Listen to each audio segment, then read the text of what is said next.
Hello, everyone. Welcome to the 52nd episode of the Spiritual Brainstorm. In this video, we'll be discussing conspiracy theories, politics, and trying to have a multidimensional thinking about what looks like a simple black and white situation. So, first of all, I've made a little program here for myself, reminder slide of all the things I want to cover. Politics, cost of inaction. So, this is a very general point about politics. It is, in any given situation, if there's a problem like a terrorist attack or an asteroid or anything, even a natural cataclysm like a tsunami, then the government always has to make it look like it has done something. Why? Because the thing is, the public perception, the perception is if you've done nothing, then you're responsible for all the deaths that happened. And this is something that needs to be debunked a bit. And we'll take the example, for instance, of the current coronavirus disease, for instance. So let's do a little, what we call a counterfactual. Counterfactual. It's an exercise of the mind to simulate what would have happened if. It's not scientific by any standard, but it's still interesting to think about. So let's take the planet Earth and examine two different timelines. One where there is a confinement and mask wearing and everything, and one where the coronavirus is like the government done nothing and it let everything run its course. And the only thing that the so-called materialist science medical doctors or specialists can confirm and be certain of is that they would be able to save all the people that the hospitals would receive in excess and that couldn't receive adequate treatment at a certain point when the number of patients exceeds the number of beds. That is the number of people that we know that we can save. For how long, of course, that's the question mark. Like, for instance, if you save someone that is 90 years old and they manage to live an extra year or two, of course, it's great. But what is the quality of life that that person has? In what conditions does he actually leave the hospital? What is his quality of life once he leaves? The fact is that today's medicine and doctors and public health kind of rationale is that there's this obsession with saving everyone, making sure that nobody dies because death equals bad. Very simplistic kind of analysis. The more complex way of thinking about it is that death is sometimes bad. Sometimes it can actually be a relief for some people. And so you have, with this kind of mentality, you have systems where you keep elderly people alive for as long as possible in sometimes terrible conditions, like in some of these elderly homes, where they're just milked for money. All of the savings they've accumulated all their life, they are drained completely in order to pay for them to be kept alive for 2 or 3 years in terrible conditions where they don't get even to socialize. And this is, of course, a generalization. It's not always the case. But just to say that, this obsession with the fact of we need to save everyone and not even asking people if some of them actually feel that they would rather die than live 2 or 3 extra years, not being able to get out of bed, shitting their pants, having people that have to come and wash them and drain all of their savings, is an insult to human dignity and, of course, to human agency. So, but with this kind of obsession, of course, it's normal that the medical bodies will push for one solution over another. Now, so this is maybe, what is it, 6 months? You can maybe predict deaths in excess, or the number of lives you saved over 6 months into the future, or maybe a year max. If you've done nothing, you could say you have a certain number of excess deaths, and who are those deaths going to be attributed to? The government. And so when the government has a choice between doing nothing and confining, or doing something, anything, just to make it look like it has the situation under control, the politicians and governments will always favor action versus inaction. And here's the trick, though. Imagine we prolong this timeline for about 5 to 10 years, and we have, again, two timelines. This is a future where we've suffered 2 or 3 extra confinements. You have 30 or 40% unemployment. 50% of all companies went bust. Maybe some banks also went bankrupt. There was a disruption in food production and food shipping. There is famine. And there's starting to be even civil war, for instance, in some countries. Now, in this other parallel reality, of course, people mourn the deaths of the coronavirus, but the economy actually recovered. And all is happy dandy. And of course, on this timeline, you have suicides of entrepreneurs or people that lost their jobs, can't pay their bills, and are just desperate. We've seen that in the Greek crises. You have, of course, all the people that die from civil war. You even more directly, you have deaths in the third world, or the poor countries, from the poor countries, which are dependent on tourism, are dependent on exporting their goods to rich nations in order to buy certain basic things like food. And some poor people, basically, in some of these countries, that live day to day, which means that the moment that they don't have a job and an income, they're as good as dead. But of course, we're very turned inwards and look only at our deaths in our rich Western societies. And we don't really care we don't really care. The media, at least, would not point out the hundreds of thousands of dead people in poorer countries that die as a consequence of us shutting down the global economy. Very selfish indeed, but understandable, as I'm explaining right now. And so the problem with this is, you could say, well, these dumb politicians, they should know about this. They should know that they should look at the long term and look at all of the consequences.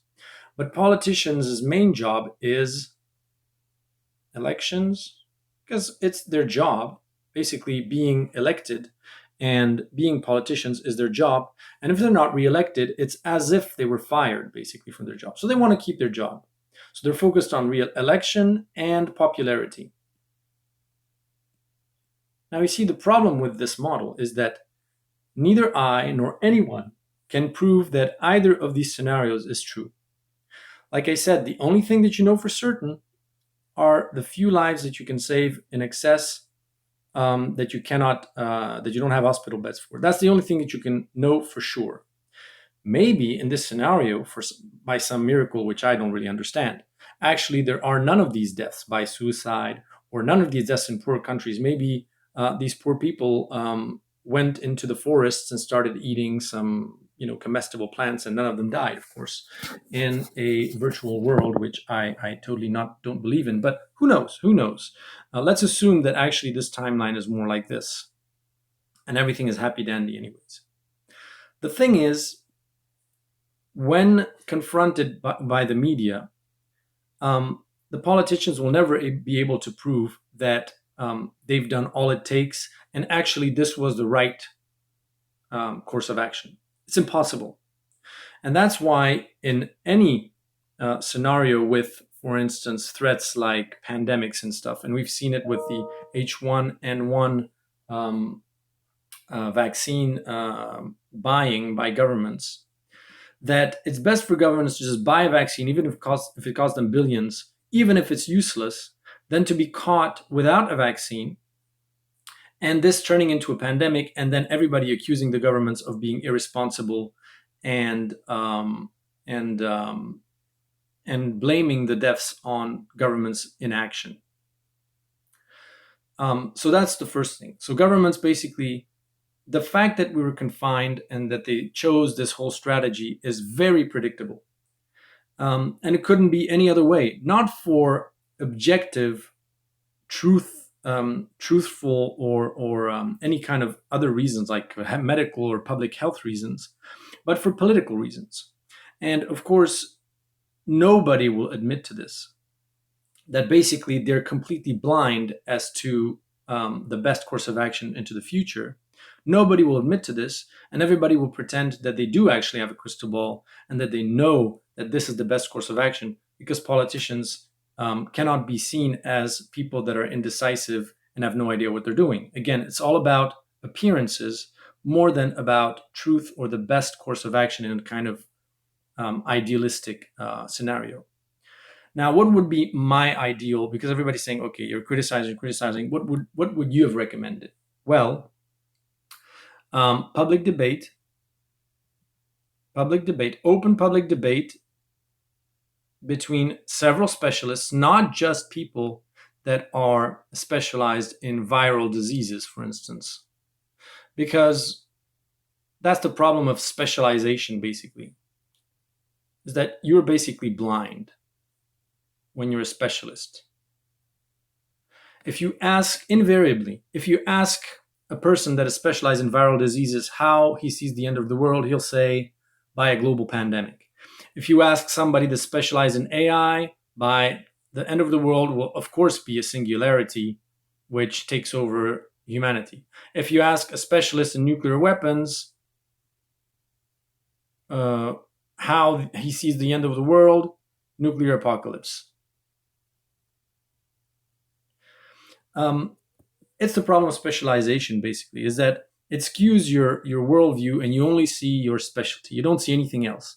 If you ask a viral disease specialist about economics and the meltdown of the financial system, he'll have absolutely no clue what the repercussions of 2 months of confinement are going to be in the next year, 2 or 5, especially when we're still in a debt-based monetary system. So, public debate between plenty of people with different disciplines, like an economist, of course, viral specialists, people from the hospital, people representing civil society, even politicians, why not? Civil society. And all of them being given a certain amount of time to present their views on the different courses of action and what might happen. And then, after a few days, a referendum where the people basically vote for the course of action that they prefer should be taken. And so they're forced to make a conscious decision on what they are willing to sacrifice or to put in place as far as measures on the public side versus this challenge, for instance, in terms of the coronavirus. This does not mean that on the private side, everybody should stick to what they feel comfortable with, which means that care about your elders, which means it's not because the public would, for instance, vote that we shouldn't confine, that people are like, yay, let's all go and see grandma, hug and kiss her, and sneeze in her plate. Wear masks. Wear masks. If you don't feel comfortable or if you're vulnerable or whatever. Maybe even at the public side, if we are in a society which promotes solidarity, maybe we could have politicians, for instance, that provide special public transports, for instance, oops, for people that are more vulnerable or that have a bigger fear of this disease, and saying, okay, and in 1 out of 3 public transports, everybody has to wear a mask, or it's only, flag them in a certain way. And there are plenty of other things that you could do, for instance, like transform some public buildings into emergency hospitals with temporary beds.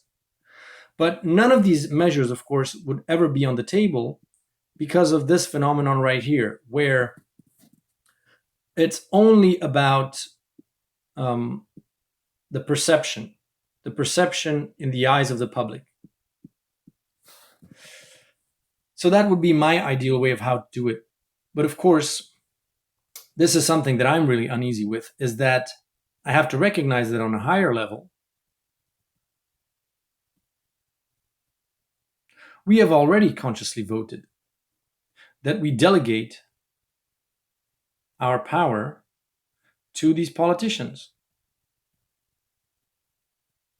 And they could also argue that, well, you've elected us into office, so we are entitled to make these decisions on your behalf.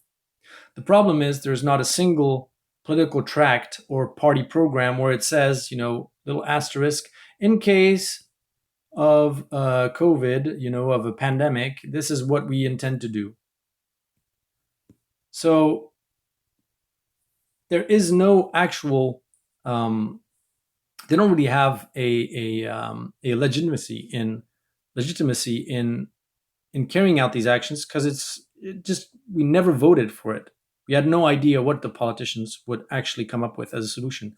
Although, as I'm saying here again, it was quite predictable anyways what most politicians would do. And you can see this very clearly in Sweden, which is one of the only countries which didn't confine. And just look at what the media are showing. They're saying government inaction, look how many excess deaths we have, that blood is on their hands. And the same actually for the US and Trump. His inaction, of course, Trump didn't manage this in any way near like Sweden did. He managed it basically by ignoring it, but not taking it seriously at all. But nevertheless, Sweden is more example of a government that made the conscious decision not to confine and not to force people to wear masks. And the political price that they pay is that they're blamed for these excess deaths, invariably. Whereas the governments that did confine, if people commit suicide, if people basically die because they don't receive the right treatment, that is perceived and presented as the price to pay for protecting the most vulnerable. So it's the right course of action, and all those deaths are basically, it's how do you say that? Like side casualties. How do you say that? That's a technical term for that. Yeah, like collateral damage, basically. Collateral damage. Collateral damage for a correct course of action. Now, let's go on our program here. Big Pharma. Oops. So, Big Pharma. There is a whole lot of debate about vaccines, and like almost this conspiracy theory that not only Big Pharma created the virus, but they're now creating the vaccine to control us all. And that's really going too far. And again, the whole point of this video is just to show you that taking all the actors separately, analyzing what they would do, even if they're the dumbest of all and have absolutely no intentions of anything, leads to the exact same outcome as if they were conspiring against us. So as you see, on examining politics, The fact that most governments would confine us and oblige us to wear masks is just linked to how politics function and how governments think, not linked to any kind of coordinated action to control us or confiscate our liberty. It's just that where you sit is where you stand. Where you sit is where you stand. So it's just linked to the intrinsic nature or quality of the governments in a democratic system that they would act like that. It's not anything coordinated. So they could be the dumbest people of all. They would still confine and do all these measures.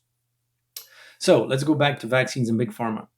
Any big company in any kind of situation or context will see how it can make that play to its advantage to make more profit.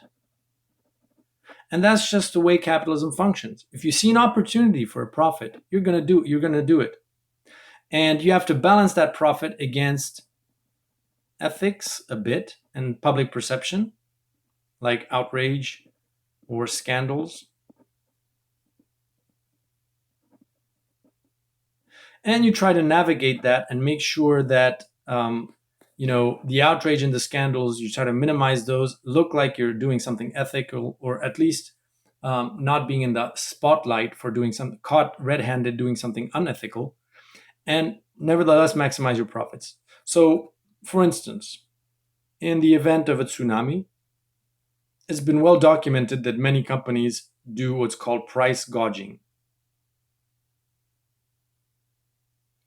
That is, they just multiply their prices by 10 or 100 because some people are just desperate to get even the basics like toilet paper and are ready to pay insane amount of an insane price just to get those goods. And those companies know it. And so now they have to balance basically the outrage of the population at that practice and the appeal of easy profits, which might put them ahead of competition. And so they can maybe get ahead of the competition, maybe even buy their competition, or put the competition out of business altogether. And so if you have a context where a pandemic appears, whether it's manufactured by big pharma or not, doesn't matter. Your interest as a big pharma company is, of course, is to make a lot of money. And you're going to make a lot of money by promising vaccines. And so you're definitely going to use all of your influence to try to persuade governments and media to blow this pandemic out of proportion and make sure that everybody is scared, so that you maximize the likelihood that your vaccine is going to be sold, wanted, and that you're going to get big money for in terms of contracts for that vaccine. That's just a natural way of thinking and acting of big pharma, because they are a company. There are companies that are operate in a capitalist society that need to make a lot of profits, and if they see an opportunity to make a lot of profits, they will. It's just, there's nothing conspiratory about it. It's just the natural way of functioning of companies in a capitalist system. Next, people, social exclusion and fear of death. So, social exclusion and fear of death.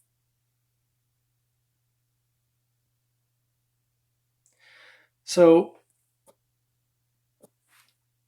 by making people fear for their safety, they will naturally flock to, a savior, which is the government, of course, and companies, big pharma. They'll look for someone to save them. You've seen this, for instance, in 9/11, for instance, after the terrorist attacks. You look to the government, and then once that happens, you're much more willing to accept things that were unacceptable before, like war, like plenty of other things, like restricting for liberty. For instance, after 9/11, you have the Patriot Act in the US, which allows the government, if they suspect that you're a terrorist and they do any kind of investigation based on that assumption, they can do all kinds of things that violate your rights and your freedoms. They can send you to Guantanamo, you never heard of anymore, you have no rights whatsoever. And people go with it because of this fear, because that is how our society is run. It's always about fear of death and also fear of being socially excluded if you are marginalized. If you're seeing as not going with the consensus of what people believe is the right course of action. And since most people are afraid of death, they're going to go with whatever course of action the government and big pharma and all these experts, independent experts, that are, of course, chosen specifically to show one angle, are going to say, which is, for instance, confinement and wearing masks is the right thing to do. And you don't want to be seen as somebody who's marginalized or excluded, because that also sparks a fear of death, fearing being rejected.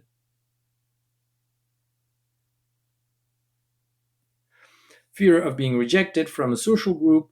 And as you know, when you're an animal, for instance, this goes back to animal instincts, and you're thrown out from your pack, for instance, like a wolf or whatever, or your monkey tribe, then your chances of survival are close to zero. So we are social animals, and we do look for what the majority thinks or believes, because we want to be accepted, of course. And so there's always this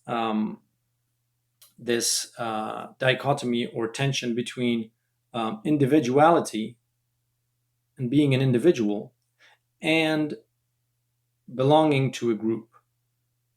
Now, in periods where there is no tension or no fear of death that is exacerbated by a certain event, then this kind of dichotomy finds a balance. Like you can sort of dress like a hippie, for instance, and people are not going to reject you or be extremely violent towards you.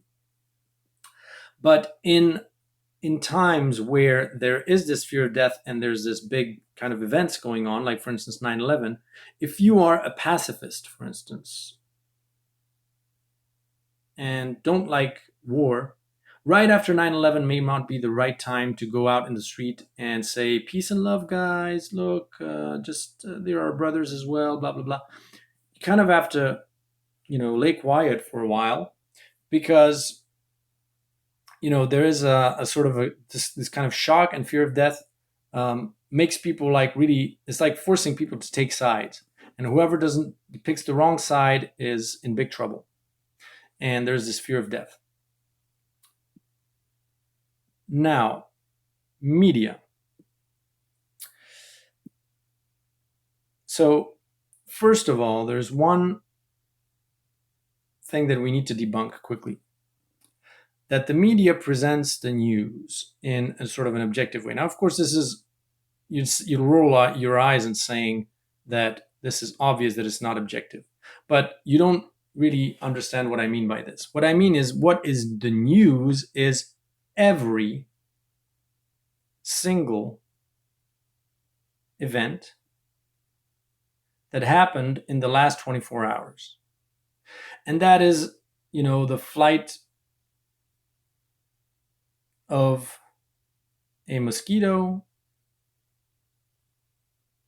or the fact that somebody mowed their lawn. All of that is news, technically, because it's new. It's what's different from 24 hours ago.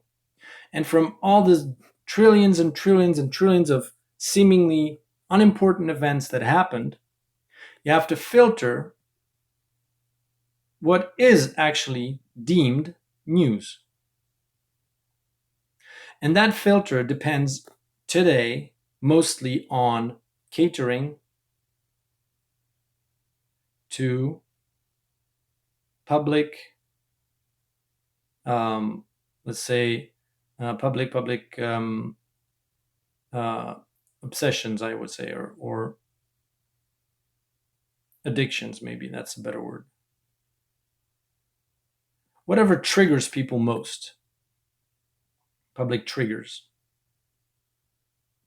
So it's a well known fact that if you present one positive information, for instance, like for instance, um, today, let's see, today, 1,000 people healed successfully from COVID and had absolutely zero side effects, and they're living their lives normally.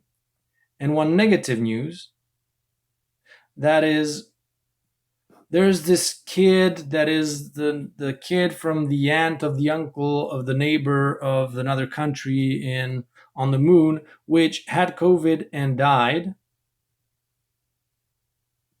Then which news will draw most attention? This one. Because today people again are extremely fearful for their lives, and they will most likely be attracted by negative stories, and they will remember negative stories more than positive stories, and they will focus on negative stories. And the media has to do this not because it's evil, but because profits. Most news outlets nowadays are private and make their revenue from advertising. And advertising, the amount of money they make from ads is viewership, audience. And if they don't attract enough viewers, then they don't get the revenue from the ads, and they just die out. Basically, they have to maximize their profits,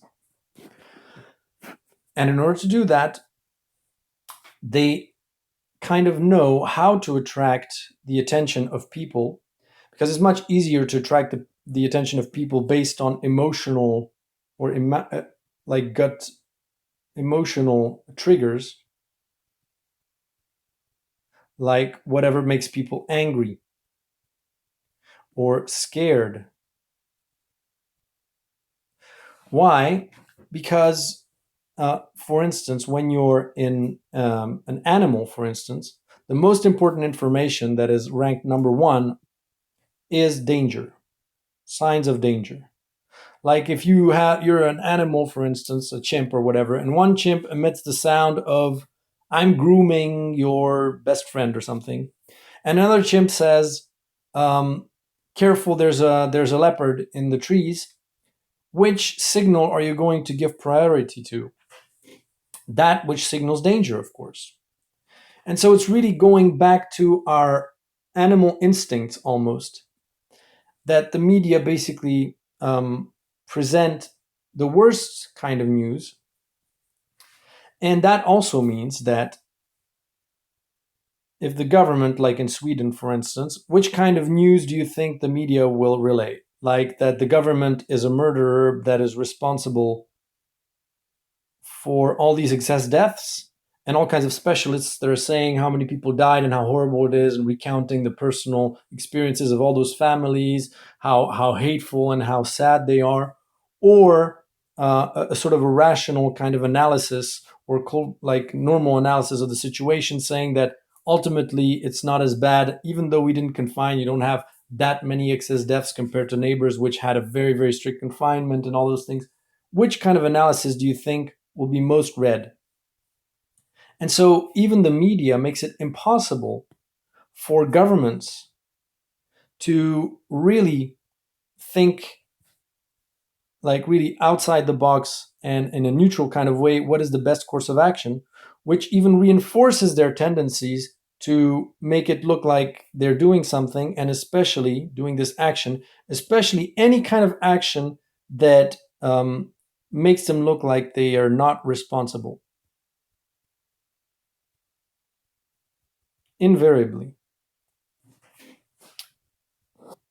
That's the most important. Making sure that they can, for instance, blame the people because they didn't respect the confinement, blame people because they didn't wear masks, blame people because they went to the stores, blame, blame, blame. Whereas if they did nothing, then it's very hard for them to blame people.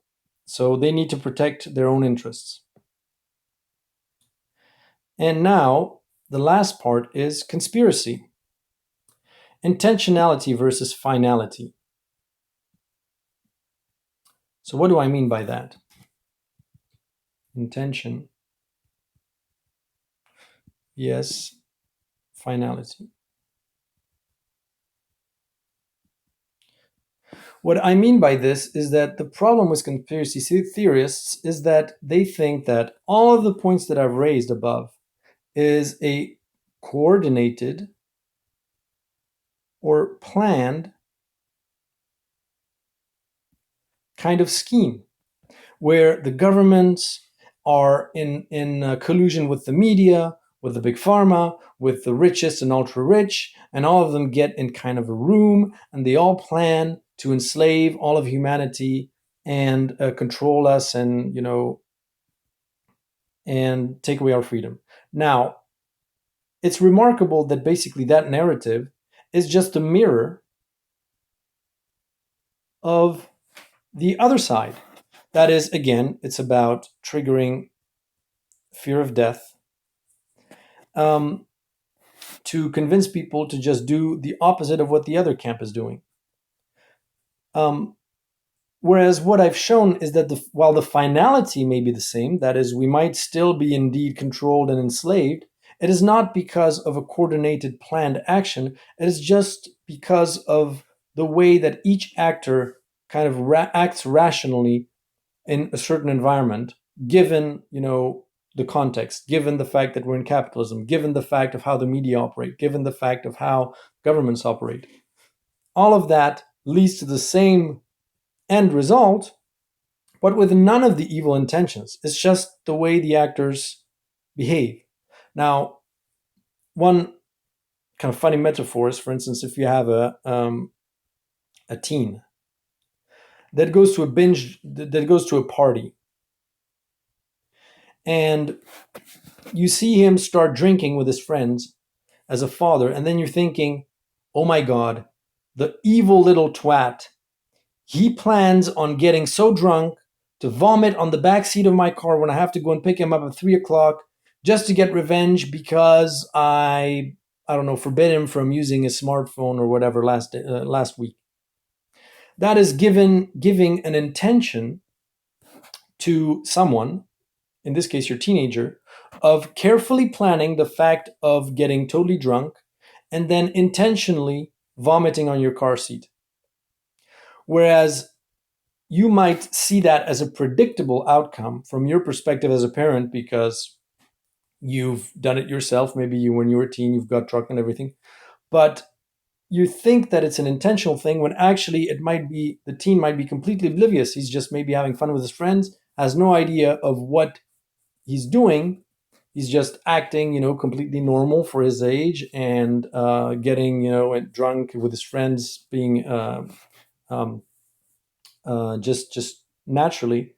And then he will probably vomit on the back of your car seat, but there's no intention behind it. It's just that, you know, he's being what he is. He's being himself. So the finality might be the same, but there is no intention behind it. It's just the way the actors behave. It's kind of an essentialist argument, which I totally own, um, of course, and I totally admit. That is that the inherent nature of all these actors in play will get us to a certain conclusion, but it's not out of an intention. It's just because that's how these actors will behave in any given context, and that's what gets the conspiracy theorists in trouble. Because of course, attributing intention is the problematic part in any of their analysis, because that's the part that you cannot prove or very difficult to prove. Even if some of your facts might be true, even if it is well known that, for instance, pharmaceutical companies influence governments to buy useless vaccines, and over exaggerate, for instance, the potential of certain pandemics like the H1N1 um, and, flu to become a pandemic. Even if all those facts are true, um, the fact that you're saying that they have this intention of controlling and enslaving humanity is what puts you in trouble as a conspiracy theorist. So the last item on the list is what to do then. What to do? That's probably where I have most trouble here because, again, this multidimensionality is what I'm really struggling with. Because on the one hand, you have your human 3D perspective of your direct experience, your direct experience of all these measures, how you feel about them. Before you rationalize them, how you instinctively feel about them. Do you feel like you are restricted in your freedom? Do you feel like you're frustrated?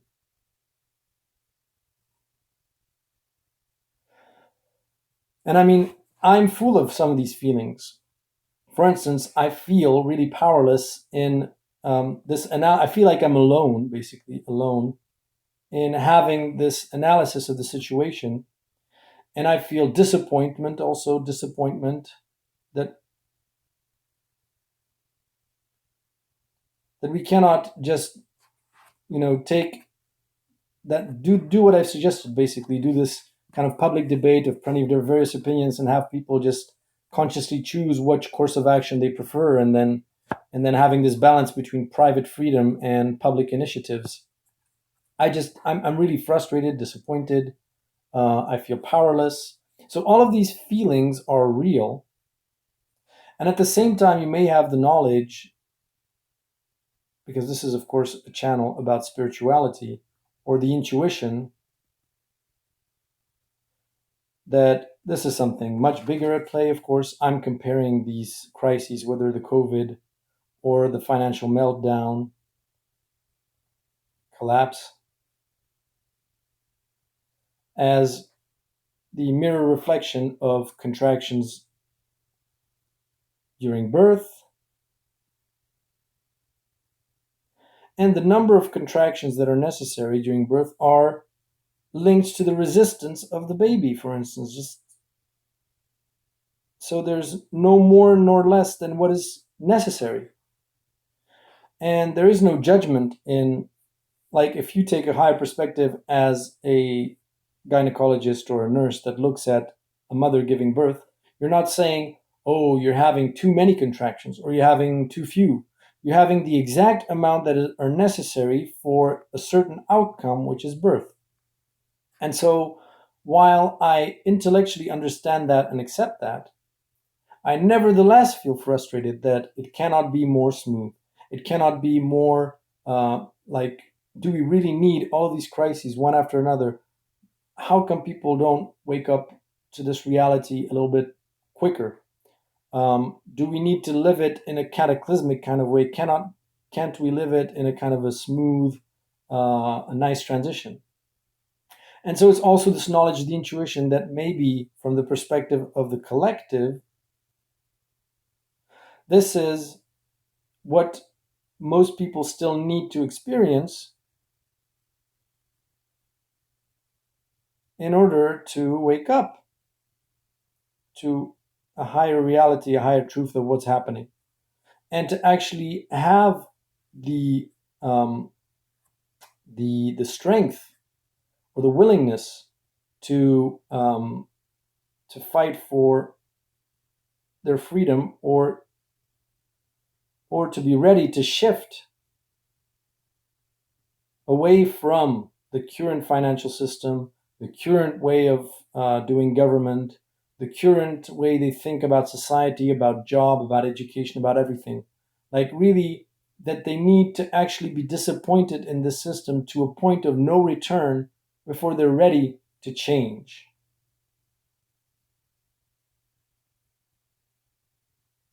And this also is really difficult. Is, for instance, okay, I understand all this, and then what about me? What can I do? Can I do? And in most esoteric circles, they'll just say, shine your light,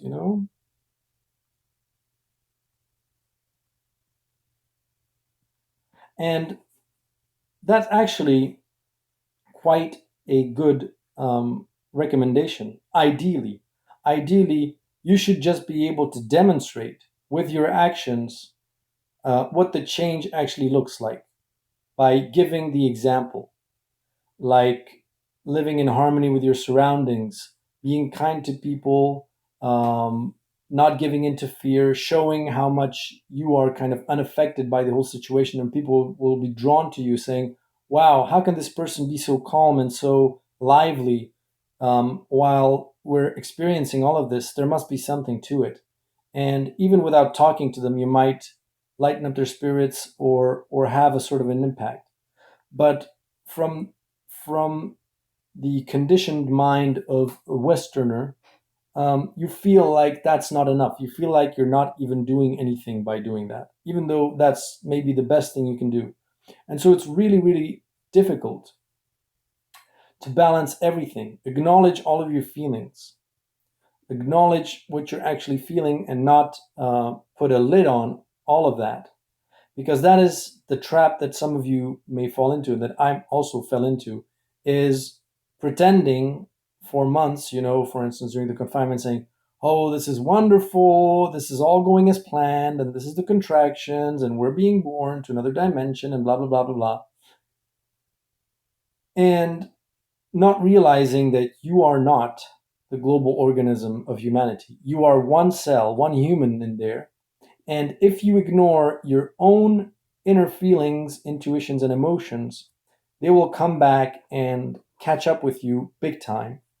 And then you'll feel the full blast of ignoring those, like putting a lid on a boiling kettle.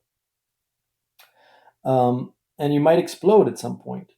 So, you know, like not pretending that this can actually, that the knowledge of all of this can shield you from feeling frustrated, feeling restricted, feeling angry, that things could not be better or whatever, and acknowledging all of that, and nevertheless trying to just lead by example and live your life in a way which might be inspiring to others around you, closest to you, um, and not necessarily aim for big systemic changes of making huge petitions or protests or whatever.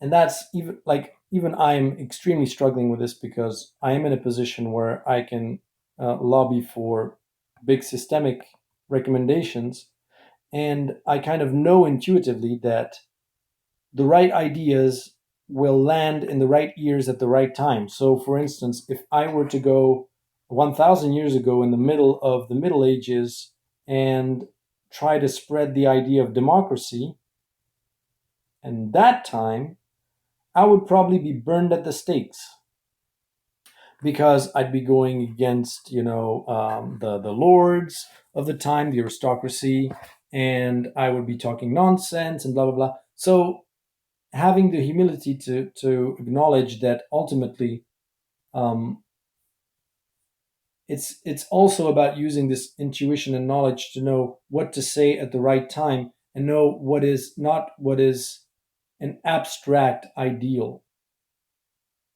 but what is ideal at the present, in the present moment. And that's extremely challenging. And this is something that most people will have big trouble understanding. Even I really struggle with this, is that what is right in the present moment at any given time can shift from month to month. Like, for instance, when you meet somebody in the street, maybe at that present moment, to that present person, the right thing to say is, yes, we should all wear masks and be careful and obey the government. And maybe a week from that, maybe the right thing to say to the next person you encounter is, we should resist, we shouldn't obey, we should rebel or whatever. And it may appear like you're being contradictory in that sense, but that's absolutely not the case, because that's the problem of the way that 3D humans think, is they're trying to identify a a single, universally applicable and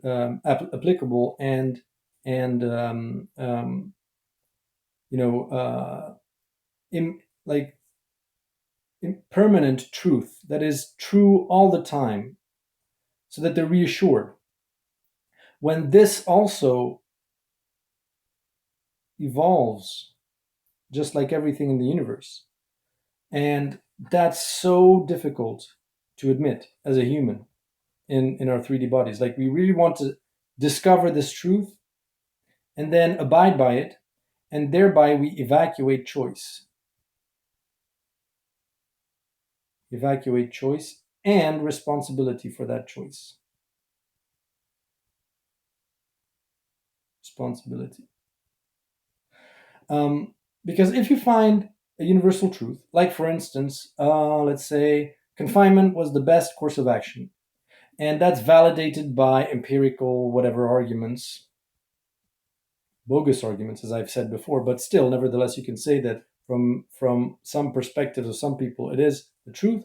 Then you're going to have a legitimacy to shut people up or say, do this, do that, being authoritarian, because you're a wielder of the truth. And since you hold the truth, you don't have any second thoughts about applying it. You don't have any remorse of imposing it on people. It's the truth. So why would you hesitate even a second? Whereas if you take the view, like I do, that there is no perfect course of action. There is no perfect course of action. There's only a conscious decision that you can make. Conscious decision that you can make, and then so that you are okay with taking responsibility,